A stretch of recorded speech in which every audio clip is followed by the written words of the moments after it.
بسم اللہ الرحمن الرحیم۔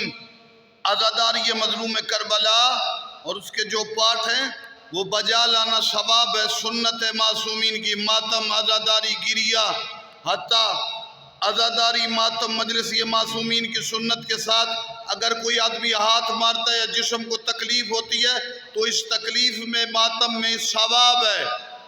یہ کوئی غلط بات نہیں، اپنے آپ کو زور زور سے ماتم کرنا، ہاتھ مارنا، اس سے اگر درد تکلیف ہو تو یہ محبت اہل بیت کی وجہ سے ثواب ہے۔ تو عزاداری مطلقاً واجب ہے، ہمیں بھی تبلیغ عزاداری کے حوالے سے، شعارات مذہب کے حوالے سے کرنا چاہیے۔ سوال، کیا قمیض اتار کر ماتم کرنا؟ جہاں پہ مردوں کا مجمع ہو امام بارگاہوں میں تو وہاں پر اگر آپ قمیض اتار کر ماتم کریں تو یہ مطلقاً جائز ہے۔